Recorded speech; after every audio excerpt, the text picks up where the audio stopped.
Eu era o único homem numa casa cheia de mulheres que chamavam tudo de só para garotas. Então parei de pagar as contas delas, e assisti enquanto todas viravam completas estranhas do dia para a noite. Agora? Estão implorando. Achei que estava ajudando. Fazendo minha parte. Mas, aos poucos, percebi que tudo girava em torno delas, e só delas. E quando decidi sair de cena? Foi como acender um fósforo num barril de pólvora. Do silêncio ao caos, tudo desmoronou rápido demais. E o mais bizarro, foi o que fizeram depois. Alguém aí já foi tratado como um simples banco ambulante pela própria família? Pois é, tamo junto. Eu era o único cara numa casa lotada de mulheres que diziam que tudo era só para garotas, exceto na hora de pagar as contas. Me deixavam de fora dos jantares, viagens, aniversários. Mas adivinha quem sempre lembravam quando o aluguel atrasava ou alguma coisa quebrava? Isso mesmo, eu. Fiquei calado por anos. Continuei ajudando, aparecendo, fazendo a minha parte, até que passaram do limite mais vezes do que eu podia ignorar. Aí eu cansei, cortei tudo. E o mundinho delas começou a desmoronar. Vou te contar como foi. Meu nome é Nathan, tenho 28 anos. E praticamente toda a minha família, pelo menos quem ainda fala comigo, é formada por mulheres. Minha mãe, minhas duas irmãs mais velhas, Amanda de 31 anos, Taylor de 33, e 3 tias, 2 irmãs da minha mãe e uma que entrou na família por casamento. Basicamente, fui criado numa espécie de culto feminino, mas não daquele tipo legal em que te tratam bem, não. Meu pai sumiu depois de um divórcio feio quando eu era criança. Nunca mais tivemos notícia do lado dele da família. Então é isso, cresci numa casa onde eu era o único homem e, sempre que discordava de alguma coisa, vinha aquele comentário passivo-agressivo: você tá igualzinho seu pai. Minha mãe sempre teve esse modo, doce num minuto, gelada no outro, caso você não fizesse tudo do jeito dela. Alguns anos atrás, minha mãe e as irmãs começaram a fazer esses finais de semana só para garotas. Começou por causa de um filme, acho que foi Os Vingadores, e parece que se divertiram tanto que começaram a sair de 15 em 15 dias, como um ritual. No começo, não liguei. Não sou o tipo que se mete ou cria caso. Moro sozinho, tenho um bom emprego, meu canto, meus hobbies. Se quiserem sair para fofocar, que façam. Mas a coisa foi crescendo. O que era uma simples noite de cinema virou passeio no zoológico, jantar, dia de spa, boliche, até jogo de beisebol teve uma vez. E olha, metade dessas coisas nem são de menina para começo de conversa. Mesmo assim, nunca fui convidado. Sempre que mandavam fotos no grupo da família ou comentavam como foi divertido, eu só reagia com um emoji de joinha e seguia a vida. Tentava fingir que não me incomodava. Só que, caramba, eu não sou um primo distante ou um amigo da família. Eu sou o filho. O irmão. E sou quem mais ajuda essa galera toda. Mando dinheiro para minha mãe todo mês há anos para ajudar nas contas. Minha tia mais nova precisou de ajuda com o pagamento do carro? Eu banquei. Uma das minhas irmãs ficou desempregada por 3 meses. E quem pagou o aluguel dela? Exato. Eu. Nunca esfreguei isso na cara delas. Fui criado para ajudar a família, mesmo quando ela é um porre. Mas, sinceramente, elas nunca me trataram como se eu fizesse alguma diferença. Minhas irmãs, então, são tratadas como rainhas. Se uma delas arruma um emprego ou faz uma lasanha, é um show de mensagens no grupo. Orgulho de você, garota, você é incrível, linda. No ano passado, eu comprei uma geladeira nova para minha mãe depois que a dela pifou. Sabe o que ela disse? Ah, que legal. Como se eu fosse um vizinho simpático, só dando uma força. E olha, talvez eu esteja soando amargo. Mas me diz, você não estaria? Imagina ser o único homem numa família inteira de mulheres, fazer de tudo para ajudar, porque sabe que tem esse papel de apoiar, e mesmo assim ser tratado como se fosse só um plano B. Se eu sumisse amanhã, a única coisa que fariam falta seria o dinheiro. E o mais irônico é que elas adoram posar de inclusivas e amorosas. Vivem com esse papo de irmandade, apoio entre mulheres, união total. Mas criaram uma panelinha onde eu só sou bem-vindo no dia de ação de graças, ou se alguém precisar de carona pro aeroporto. Depois de 2 anos nesse clube só para garotas, a exclusão ficou escancarada. Elas combinavam tudo na minha frente. Eu sentado na sala da casa da minha mãe e elas lá, organizando brunch, viagem, e nenhuma sequer virava para perguntar: ei, quer ir também? Nenhum convite de mentira. Era como se eu nem existisse. Uma vez, tentei brincar com isso. Poxa, vou ter que deixar o cabelo crescer e mudar de nome para entrar nesse clube, né? Silêncio total. Uma das minhas tias deu uma risadinha forçada. Minha mãe nem tirou os olhos do celular. É sempre assim. Se eu falo sobre estar sendo deixado de lado, sou ignorado ou dizem que estou fazendo tudo girar em torno de mim. Aliás, esse era exatamente o tipo de coisa que diziam pro meu pai, antes dele ir embora. Então talvez eu seja mesmo parecido com ele. A verdade é que o que mais me afetou foi continuar dando o benefício da dúvida. Pensava, talvez elas só não percebam, talvez não seja por mal, talvez eu esteja exagerando. Mas depois de 2 anos sendo tratado como um figurante, sem convites, sem reconhecimento, agindo como se eu fosse um membro de segunda categoria, eu parei de arrumar desculpas para elas. O que mais me incomodava não era só a exclusão. Era a atitude. O ar de superioridade. O jeito como me tratavam como um figurante, um caixa eletrônico ambulante. Enquanto isso, entre elas, era só apoio e bajulação. Uma das minhas irmãs quis redecorar a sala. 3 delas largaram tudo e foram correndo com amostras de tinta. Eu me ofereci para consertar a secadora da minha mãe? Ela mandou melhor deixar para os profissionais. Beleza. Entendi o recado. A essa altura, o papo de só para garotas já não era mais só um tema bonitinho. Virou desculpa. Virou uma forma de dizer que eu não fazia parte, que eu não era um dos nossos e nunca seria. E tudo bem, se ao menos não dependessem de mim para tudo quando o bicho pegava. Eu não reclamei. Engoli em seco. Mas no fundo, sabia que alguma coisa ia ter que mudar. Ou eu ia aceitar aquilo para sempre, ou ia encarar a realidade, favoritismo, ego inflado e falta de respeito. E olha, eu posso ter sido criado para ser o bonzinho da família. Mas até eu tenho um limite. E naquela época, ainda não tinha chegado. Mas estava perto. Então, chegou janeiro.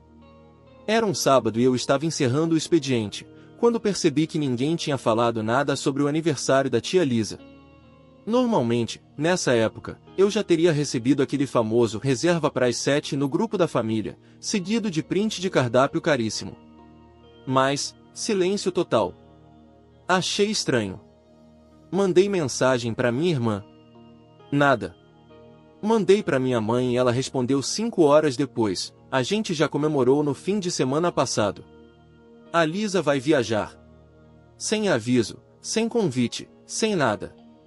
Perguntei, ué, vocês já fizeram o jantar de aniversário dela? E ela, sim, só uma noite das garotas. E aí que tá. Não é sobre o jantar. Não é a comida. Nem a tia. É o padrão. Mais uma vez, me deixando claro que eu não preciso estar presente. E adivinha onde foram? Naquela steakhouse no centro, o mesmo lugar que eu apresentei para elas. Engraçado como aquilo vira só para garotas quando estão aproveitando uma coisa que eu mostrei. E, dessa vez, eu não fiquei me perguntando o que fiz de errado.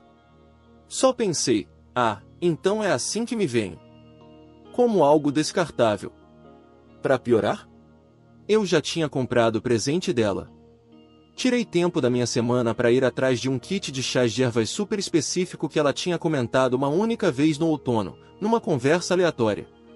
Lembrei, comprei, embalei bonitinho, com cartão e tudo. Não faço as coisas pela metade. Acredito em fazer o certo, mesmo quando a pessoa mal lembra que você existe. Deixei o presente na casa dela como se fosse uma entrega da Amazon. Nenhum abraço. Nenhum telefonema. Só uma mensagem de obrigada no dia seguinte. Aquele foi o ponto de virada para mim. Não por causa do jantar, nem do presente, mas pela constatação: eu sou a última opção. O cara que lembram só depois da diversão, e apenas porque talvez ele traga um mimo. Não reclamei. Não fiz cena. Não joguei na cara. Porque eu entendi o que realmente tem valor nessa família. E não é esforço. Não é sacrifício. É fazer parte do grupinho. Do clube das meninas. Do círculo interno. Se você não se encaixa nesse molde, não importa o que faça por trás dos bastidores. Ninguém posta sobre isso. Ninguém manda mensagem de agradecimento. Só ignoram. Então, quando me perguntam por que eu não falei nada antes, é porque eu não queria parecer mesquinho. Deixei elas com as noites das garotas, os dias de spa, as piadas internas. Nunca quis ser o cara que estraga a festa. Mas agora? Agora não é só tempo das garotas. É tempo da família, sem o único cara que elas não querem por perto. Naquela semana, tomei uma decisão: chega de esforço extra. Não ia mais correr atrás de aceitação. Nem me matar tentando conquistar algo que nunca iam me dar. Respeito não devia ser um prêmio por ficar calado e dar mais do que recebe. Então comecei a recuar. Nada dramático. Só passei a dizer não com mais frequência. Minha tia pediu ajuda com a porta da varanda quebrada? Falei que estava ocupado. Minha mãe precisou entender de novo o site do plano de saúde? Mandei ela ligar para a central. Minha irmã pediu dinheiro emprestado, pela terceira vez no mês? Disse que agora não dava. 2 dias depois, minha mãe me mandou uma mensagem passivo-agressiva: tem gente que muda quando começa a ter dinheiro. Nem respondi. Foi aí que percebi: elas não apenas esperam que eu ajude. Elas contam com isso. Se sentem no direito de ter meu tempo, meu dinheiro, minha atenção, mas não minha presença. Não minha opinião. Nem meu lugar na mesa. Eu sirvo para bancar a família, mas não para fazer parte dela. Então não me importei com o jantar na steakhouse. O que doeu foi ser o único constantemente deixado de fora. E mais ainda, perceber que para elas isso não era nem errado. E quer saber? Eu já estava sacando que vinha mais coisa por aí. Começaram a comentar no grupo sobre escapadinha de verão. Nada demais, só uma viagenzinha de praia, como disseram. Mas eu sabia muito bem onde isso ia dar. Normalmente, lá por março, as mulheres da família já começam a se agitar para organizar a viagem anual à praia. É tradição. Alugam uma casa por uma semana. Cada uma leva comida. Algumas só tiram selfie fingindo que cozinharam. E eu, claro, sou sempre quem carrega a maior parte nas costas, literalmente e financeiramente.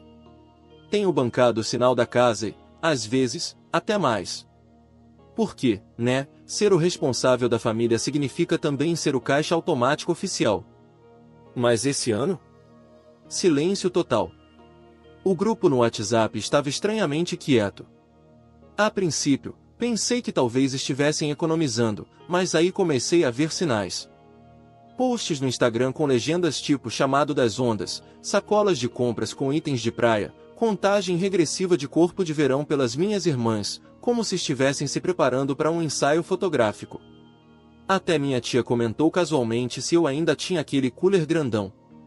Nenhuma menção direta à viagem, só migalhas de pista, bem discretas. Não precisava ser gênio para entender. Elas estavam sim planejando a viagem à praia. A mesma de sempre. Aquela que, nos outros anos, eu ajudava a bancar. Aquela que, no ano passado, todo mundo concordou que era uma tradição maravilhosa. A única diferença agora? Aparentemente, eu não fazia mais parte. Agora vem a parte surreal. Em dezembro, depois do dia de ação de graças, tivemos uma conversa aleatória em que eu brinquei: aposto que vou acabar pagando a casa de praia de novo para vocês não irem parar num muquifo sem ar-condicionado. Riram como se eu fosse comediante e mandaram frases tipo: você é o melhor e vamos ficar te devendo essa. E foi isso. Esse foi o planejamento inteiro, segundo elas. E parece que isso bastou para seguirem com tudo, como se eu já estivesse 100% fechado como patrocinador não pago, encarregado de planejar, escolher a casa, colocar o nome na reserva. Mas ninguém teve o mínimo de consideração de me dizer que iam transformar tudo num evento exclusivo só para garotas. Descobri o detalhe final por acaso, num comentário que uma das minhas tias deixou numa postagem da minha irmã, animada para nossa semana na praia. Obrigada de novo por reservar no nome do Natan. Juro, ouvi até o barulho de disco arranhando na minha cabeça. Espera aí, então elas estavam marcando uma viagem sem mim, usando o meu nome, no meu cartão, e sem a menor intenção de me avisar, até o pagamento ser confirmado? Isso não é família. Isso é roubo organizado, de chinelo e canga. E, quer saber? Nem fiquei com raiva. Foi até engraçado. Tipo assistir um grupo de crianças tentando assaltar um banco usando giz de cera e identidade falsa. Tão absurdamente inocente que até era corajoso. Claro, eu poderia ter explodido o grupo da família, mandado a real e criado o caos. Mas, pra quê? Eles não me ouvem quando eu falo. Só prestam atenção quando eu ajo. Então fiz o que qualquer pessoa racional faria, entrei no site da reserva, cancelei tudo que estava pendente e removi meu cartão da conta. Sem aviso. A reação foi imediata. Em menos de 24 horas, começaram os primeiros textos. Primeiro, confusos, ei, tem algo errado com o pagamento. Depois, veio a fase, achei que você ia resolver isso. E, claro, a minha favorita, já contamos pras crianças que vamos viajar. Isso não é justo. Justo? Você está reservando uma viagem pelas minhas costas, usando meu cartão, e não me convida porque eu não nasci com o equipamento certo, e tem a cara de pau de falar em justiça? Mas eu não respondi. Não por orgulho ou drama. É que silêncio, às vezes, é uma frase completa. Se quiseram fingir que eu não existia, beleza. Devolvi na mesma moeda. De forma calma, eficiente. E só para reforçar a mensagem, eu reservei uma cabana nas montanhas pro mesmo período. Levei alguns amigos. Sem anúncio, sem indireta, sem post de vingança. Só uma foto nossa fazendo churrasco na varanda, rindo de alguma bobagem, fogueira ao fundo, paz no ar, a verdadeira energia de férias. Aquele tipo em que ninguém espera que você banque tudo, e ainda fique do lado de fora do portão. Pelo visto, só essa imagem já foi o suficiente para gerar um colapso. Eu nem vi o surto rolando em tempo real no grupo porque tinha colocado ele no mudo. Mas um dos meus primos me mandou um print depois, pânico geral. Nenhuma casa alugada. Nenhum plano B. Acontece que, quando você queima a ponte com o cara que organiza e paga por tudo, a fada das férias não aparece magicamente para salvar ninguém. Mesmo assim, mantive a classe. Sem cutucadas. Sem um bem feito. Só silêncio, e marshmallows na minha cabana, enquanto elas se desesperavam como elenco falido de reality show tentando montar uma viagem com esperança e toalha emprestada. E o mais insano? Nenhuma delas se desculpou. Nenhuma. Tentaram distorcer tudo como se eu tivesse desistido, como se a culpa fosse minha por não ter lembrado que usar meu nome e cartão exige minha autorização real. O nível de direito que elas acham que tem é olímpico. Elas não me respeitam. Mas esperam que eu apareça como patrocinador invisível da diversão. E quando eu não apareço? Aí, eu sou o problema. Mas beleza. Queriam uma viagem só entre mulheres? Conseguiram. Só que não foi a versão de luxo de que estavam acostumadas. Porque aquela versão dependia de mim. Depois do fiasco da viagem, não fiz escândalo. Não escrevi textão. Não mandei frases de efeito no grupo. Só parei de responder. Sem discurso de último ato. Sem bater a porta. Cortei o cordão do mesmo jeito que um eletricista corta a energia de um prédio condenado, em silêncio, de forma definitiva, sem se importar com o que ainda estava funcionando lá dentro. Por um tempo, achei que tinham entendido o recado. O grupo ficou seco. Nenhum pode me ajudar, nenhuma mensagem falsa de convite. Silêncio total. E, vindo da minha família, isso era como ouvir um cachorro não latir quando tem alguém na porta. Não parecia paz. Parecia tensão. Como se estivessem se reagrupando. Aí veio o teste do sofá. Segunda de manhã, minha irmã mais velha me mandou uma mensagem seca. Ei, consegue me ajudar a carregar meu novo sofá escada acima? Os entregadores não sobem escada. Sem oi, sem como você tá, nada. Só aquela mesma postura de sempre, como se eu tivesse apertado pause e não stop. Nem respondi. Li a mensagem enquanto mordia um burrito de café da manhã e continuei rolando o feed. Na terça, a tia Lisa apareceu com o clássico "Poi, querido" e um pedido para ajudá-la a contestar uma cobrança no cartão de crédito. Disse que o site era confuso e que ela não queria ligar para ninguém. Respondi com um simples: o número no verso do cartão ainda funciona. Depois disso? Silêncio. Na quarta de manhã, veio a ligação. Contextualizando, minha mãe só me liga em 2 cenários: quando alguém morre ou quando ela precisa de algo complicado demais para mandar por texto. Então, quando vi o nome dela na tela, atendi mais por curiosidade do que por preocupação. Ela nem deu bom dia.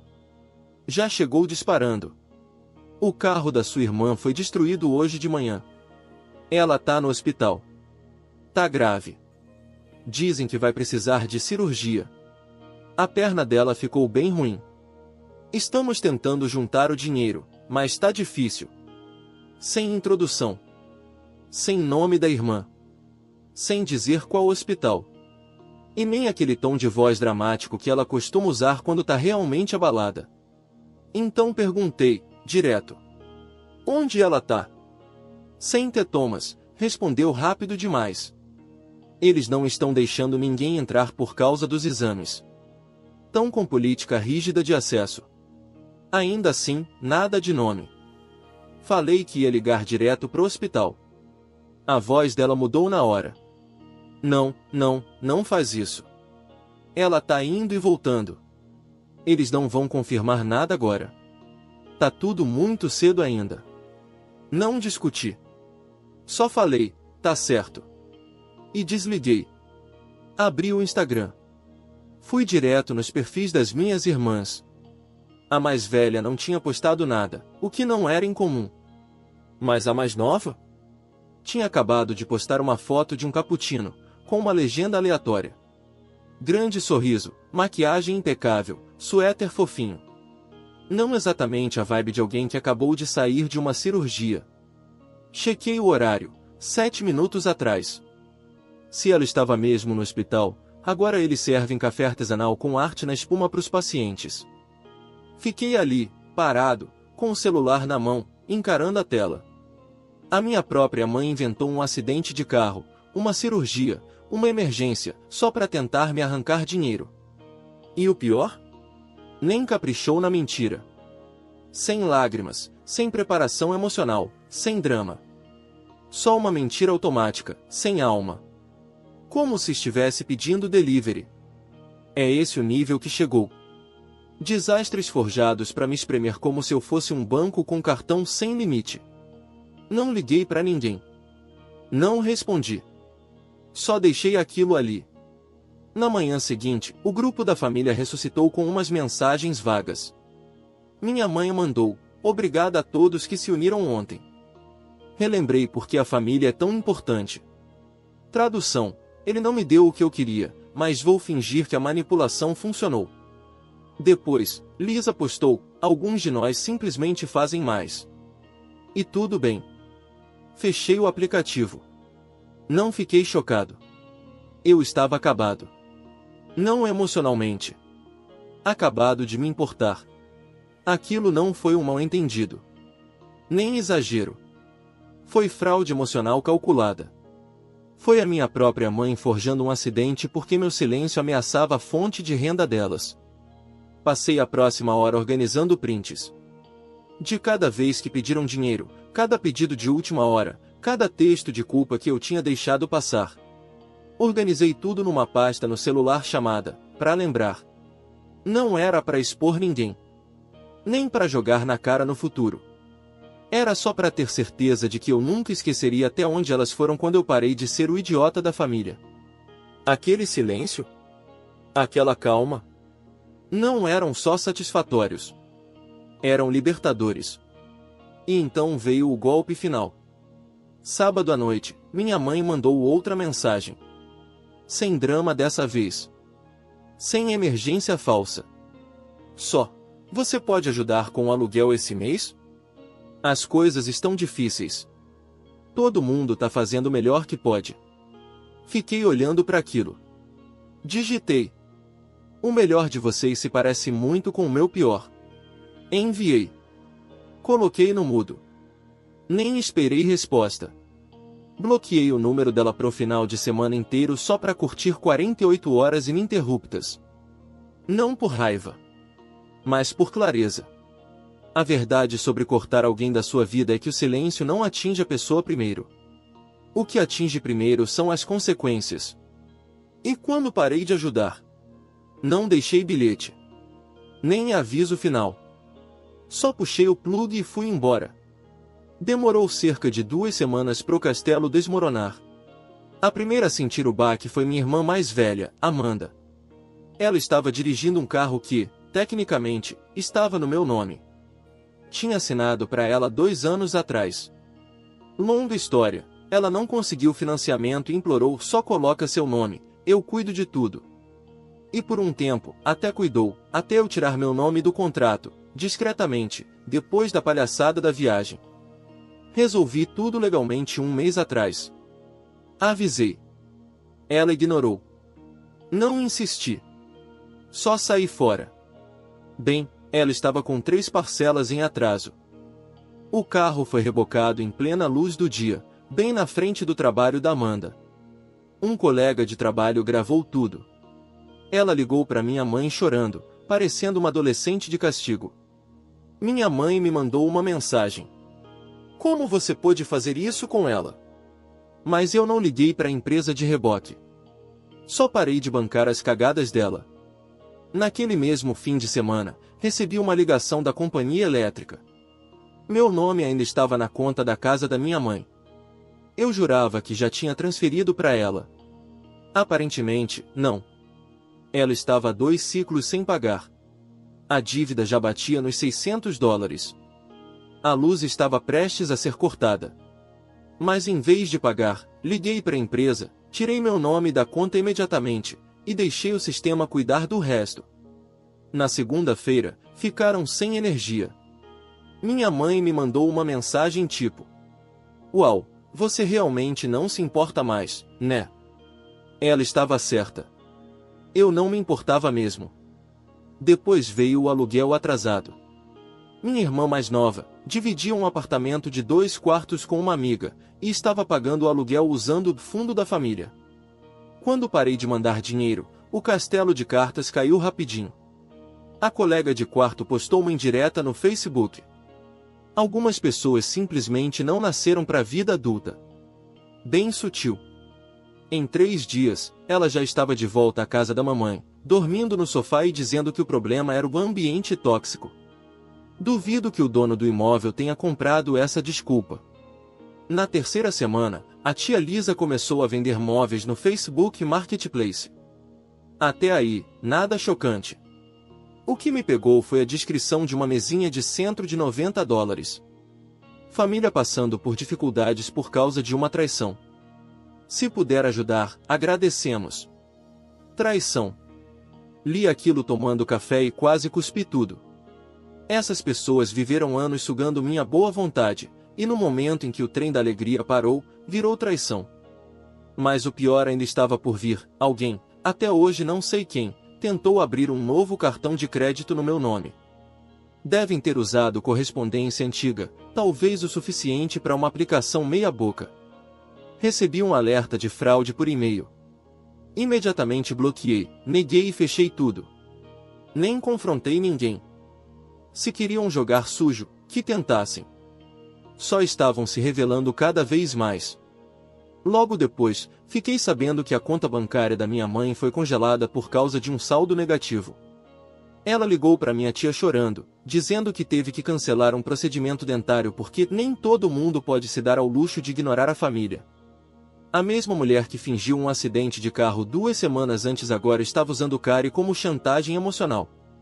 No meio daquela semana, meu primo me mandou mensagem por fora. Só para te avisar, eles estão tentando convencer o tio Jay a ajudar agora. Falaram que você cortou todo mundo sem motivo. No mesmo dia, o tio Jay me ligou dando risada. Ele nem é da família de sangue. Era só um velho amigo do meu pai que ficou por perto com o tempo. Cara, firmeza. Disse. Estão pintando você como o vilão da história. Respondi. Que pintem. Não ligo. Porque aqui está a verdade. No momento em que eu parei de bancar o espetáculo, o palco inteiro desabou. Sem férias. Sem caronas. Sem ajuda nas contas. Sem papelada do seguro. Sem plano B.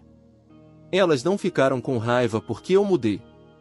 Ficaram com raiva porque elas teriam que mudar. Um dia, a minha irmã me ligou diretamente. Primeira ligação dela em meses. Deixei tocar até cair na caixa postal. Depois mandou mensagem. A gente pode pelo menos conversar sobre por que você tá assim? Você sempre ajudou. Sim.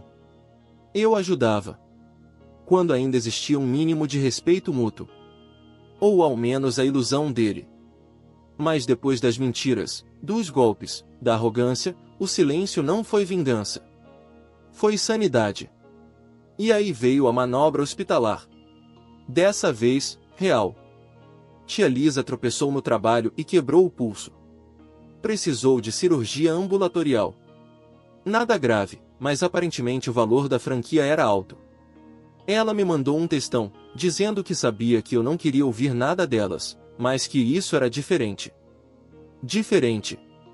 Quando eu quebrei meu pulso 4 anos atrás, paguei tudo do bolso. E o que recebi? Um meme me zoando porque o homem não sabe ficar de repouso. Deixei o texto dela no lido. E acho que isso foi a gota d'água. Porque a partir dali, elas surtaram de vez. Minha mãe mandou uma mensagem no grupo que ainda permanecia no mudo, claro. Não precisamos da ajuda de ninguém.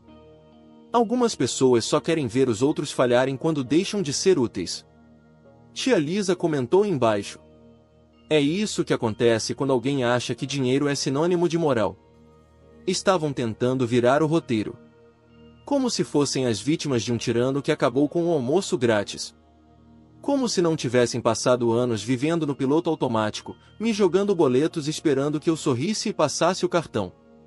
E aí veio a cereja do bolo. Tentaram contactar o meu chefe. Sem zoeira. Alguém mandou um e-mail para o inbox geral do meu trabalho dizendo que eu havia abandonado minha mãe doente e que isso estava afetando minha saúde mental e meu foco profissional.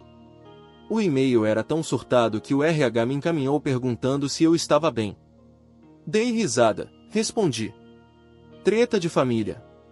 E encerraram o assunto. Aquele foi o dia em que mudei de número. Sem discurso. Sem despedida.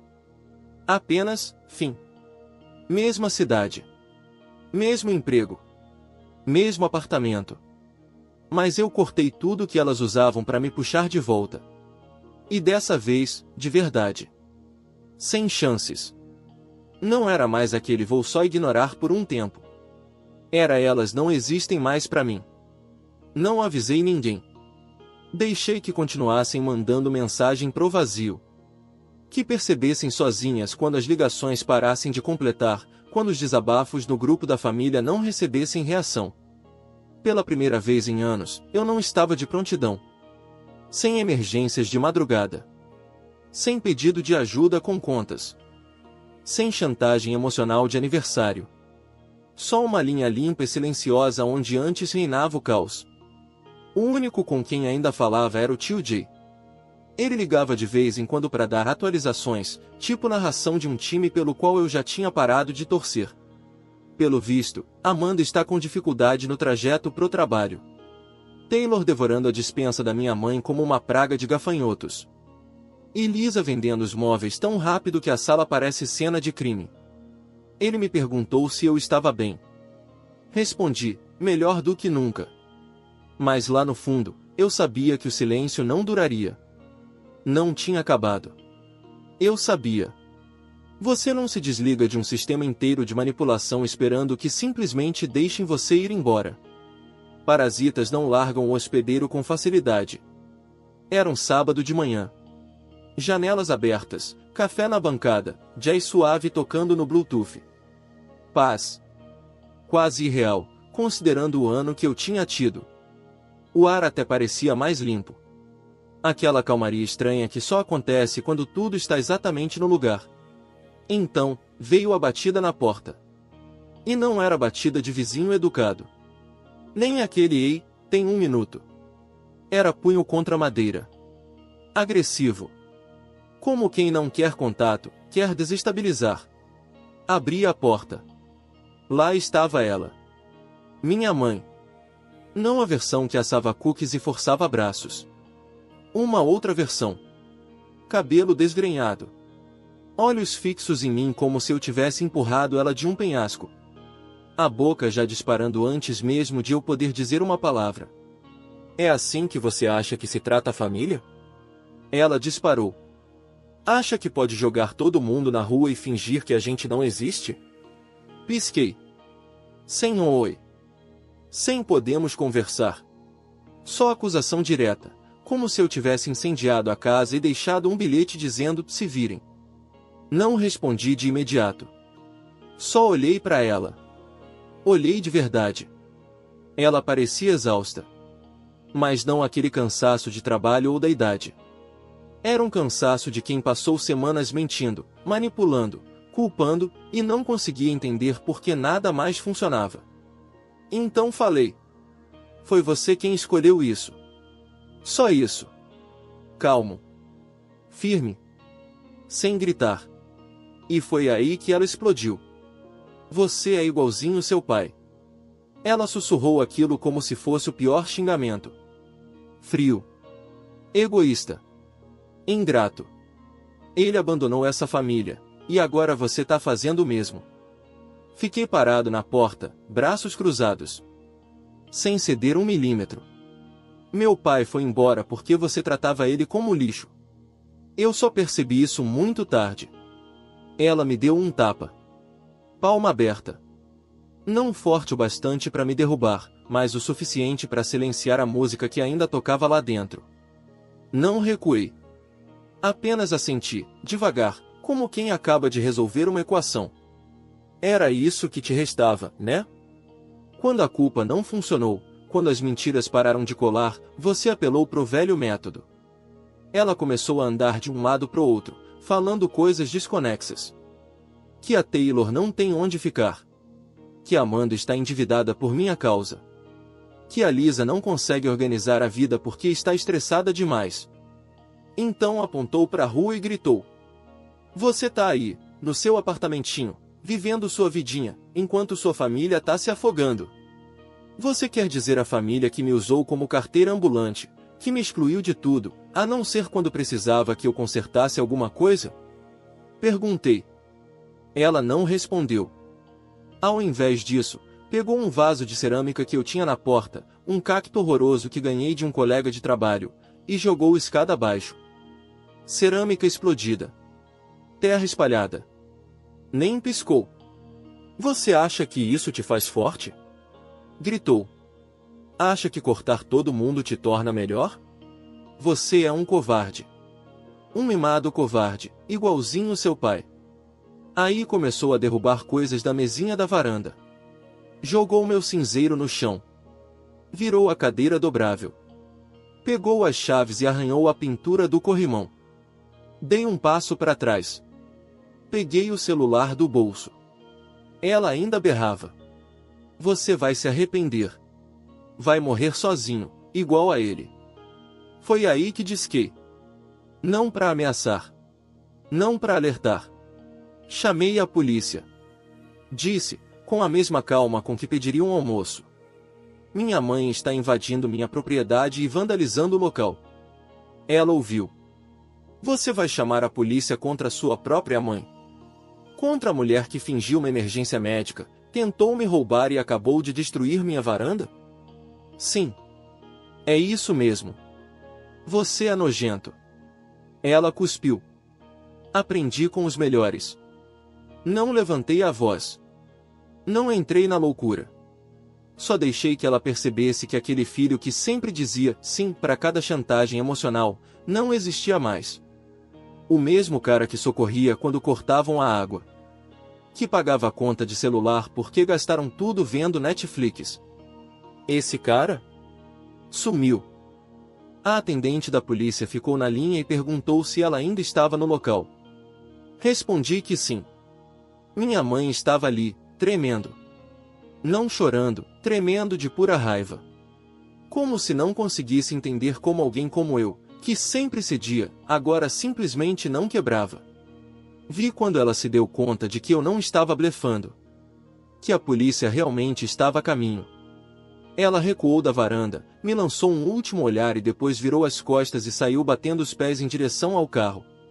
Antes de entrar, gritou: "Não venha rastejando de volta quando ninguém mais te quiser." Eu olhei fixamente e respondi: "Prefiro ser indesejado do que ser usado." Ela arrancou com o carro. Pneus cantando. Nada cinematográfico, só o som de alguém fora de controle tentando, desesperadamente, se sentir poderosa de novo. 15 minutos depois, 2 policiais chegaram. Pegaram meu depoimento rapidamente. Mostrei o vaso quebrado, o painel rachado, o risco no corrimão. Tudo gravado em HD pela campainha com câmera. Eles perguntaram se eu queria registrar ocorrência formal. Disse que sim. Não porque queria vê-la presa, mas porque queria que houvesse um registro. No dia seguinte, o tio Jay me ligou. Ele tinha ouvido falar. As notícias correm rápido quando alguém como minha mãe surta em público. Ele não ficou surpreso. Só perguntou: "Você tá bem?" Respondi: "Tô." Ela finalmente me mostrou quem realmente é. Ele suspirou e disse: "Às vezes, as pessoas não ficam bravas porque você parou de ajudar. Elas ficam bravas porque você parou de acreditar que elas precisavam de ajuda." Desliguei e fiquei parado no meio da sala, deixando o silêncio preencher tudo. Ela se foi. Não fisicamente, ainda mora a 15 minutos daqui. Mas a ilusão foi embora. A ideia de que ela podia mudar. De que ela ia entender. De que talvez, um dia, respeitaria um limite. Tudo isso morreu no instante em que ela jogou um vaso na minha escada e riscou meu corrimão como uma adolescente arranhando o carro do ex. Ali foi o rompimento final. Sem mais mensagens. Sem segundas chances. Sem desculpas baseadas em "mas somos da mesma família." Só eu, de pé, em meio aos destroços de uma família que esperava que eu segurasse tudo, e me odiou no momento em que parei. Uma semana depois e tudo ainda estava quieto. Não aquele silêncio falso. Silêncio real. Sem celular apitando. Sem emergências forjadas. Sem bombas de culpa embrulhadas em "só passando para ver como você tá." Era como se alguém tivesse apertado mudo num seriado que já devia ter sido cancelado há anos. Depois que os policiais vieram, não tentei amenizar nada. Falei a verdade. Ela me deu um tapa, riscou meu corrimão, jogou um vaso escada abaixo, gritou comigo como se eu fosse o próprio demônio. Mas o estrago já estava feito. Aquele boletim destruiu a fantasia dela de que eu sempre ficaria calado. Ela não foi presa. Mas recebeu um alerta oficial. E ela odiou isso. O tio Jay me contou que ela saiu espalhando que eu arruinei a vida dela e que fiquei do lado da lei em vez do sangue. Na cabeça dela, sangue é igual imunidade para fazer o que quiser. Enquanto isso, o surto dela virou a gota d'água para todo mundo. Lisa cortou o contato 2 dias depois. Disse que não queria ser associada a alguém instável o suficiente para chamar a polícia para cima de si mesma. Amanda se mudou temporariamente. Disse que precisava de espaço, mas na real tá pulando de sofá em sofá. Taylor ainda tá lá. Mas mal fala com a minha mãe. A casa virou um barril de pólvora, e não sobrou ninguém para absorver o impacto. E eu? Só tô assistindo o desmoronamento à distância. O tio Jay? Ele me dá atualizações, mas nunca diz para eu consertar nada. Só comenta. Eles estão aprendendo como é a vida sem você. Amanda tentou contato de um número novo. Disse que eu estava sendo cruel. Que a depressão da minha mãe piorou. Apaguei. Já salvei demais. Agora é a vez deles. O mais irônico é que, quando você finalmente impõe limites, as pessoas juram que você mudou. Que ficou amargo. Que virou o vilão. Não. Eu sou o mesmo cara. O mesmo que consertou deu uma geladeira nova. Pagou festas de aniversário. Reservou casa de férias. Pagou contas. Ouviu desabafos. A única diferença? Parei de fazer papel de idiota. Comecei a gastar meu dinheiro comigo. Nada luxuoso. Só o normal. Trocar os tênis que já estavam velhos. Consertar o ar-condicionado do carro. Pedir comida sem calcular se alguém ia me pedir grana no fim da semana. Finalmente reservei uma cabana ao norte. Viagem solo. Sem grupo no WhatsApp. Sem drama. Sem "você pode levar a gente?". Hoje em dia, passo a maior parte das noites sentado do lado de fora. É estranho não olhar o celular a cada 5 minutos esperando mais um favor. É calmo até demais. Mas aí olho pro risco que ela fez no meu corrimão. Aquele que ainda está lá. Poderia ter lixado e pintado faz tempo. Mas deixei. Para lembrar o quão perto estive de perder minha paz de novo. Minha mãe não me procurou desde então. Nenhum pedido de desculpas. Só silêncio. Provavelmente ainda tá por aí distorcendo a história do jeito dela. Provavelmente ainda acha que, uma hora, eu vou ceder. Mas eu não vou. Não tô mais com raiva. Nem triste. Só, acabado. Algumas pessoas acham que o silêncio é sinal de derrota. Para mim, é sinal de liberdade.